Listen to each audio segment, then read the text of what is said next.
গত বছর বা বছরগুলোয় প্রেমে ছ্যাঁকা খেয়ে এই নতুন বছরে কারোর প্রেমে না পড়ার রেজলিউশন নিয়ে ফেলেছেন?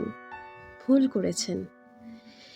এর আগে বার তিনেক প্রেমে পড়ে সম্পর্কে জড়িয়ে বিচ্ছিরিভাবে হৃদয় ভাঙার পরেও যদি সদ্য পাশের বাড়িতে বা পাশের পাড়ায় আসা কোনো ছেলে বা মেয়েকে আপনার হঠাৎ ভালো লেগে গিয়ে থাকে, তাহলে অতীতের ক্ষতকে প্যাভিলিয়নে পাঠিয়ে দিয়ে নির্দ্বিধায় সেই ভালোবাসার আবেশটাকে উপভোগ করুন। পরীক্ষার সিলেবাসে খুচরো ফাঁকির বিনিময়ে আপনার মনটা যদি তার কথা ভাবতে চায়, তাহলে মনটাকে আশকারা দিন। কোনো পড়ন্ত বিকেলে পাড়ার গলির কিংবা ছাদ থেকে হঠাৎ যদি আপনার উদ্দেশ্যে তার হাত নাড়া বা কেমন আছেন ডানা মেলে উড়ে আসে, তবে আপনিও ফের একগাল বোকা বোকা হাসি ফেরত দিয়ে তার প্রেমের মৌসুমী আবেগের ডানা মেলে ভেসে পড়ুন ঘুড়ি হয়ে।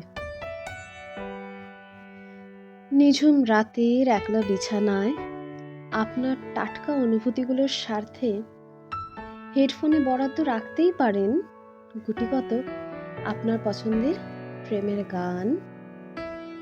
বালিশের পাশে থাকতে চাইলে থাক না মলার ছেঁড়া শ্রীজাত বা বুদ্ধদেব গুহ।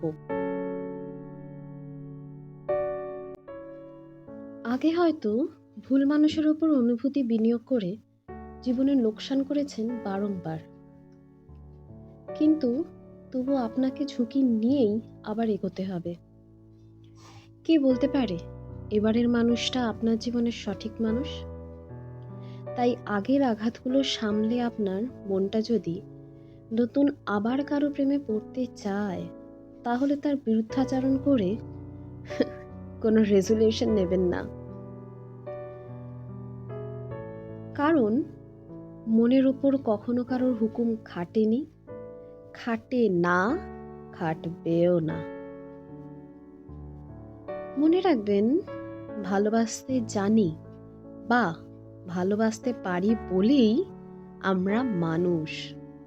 তাই প্রেম ভালোবাসার রাস্তায় যতবারই হোঁচট খাই না কেন, উঠে দাঁড়িয়ে নিজেকে নিঃস্ব করে আবার ভালোবাসতে হবে। বেলা শেষের উজান স্রোতে কোনো এক তুমির হাতটা ধরে ভাসতে হবে।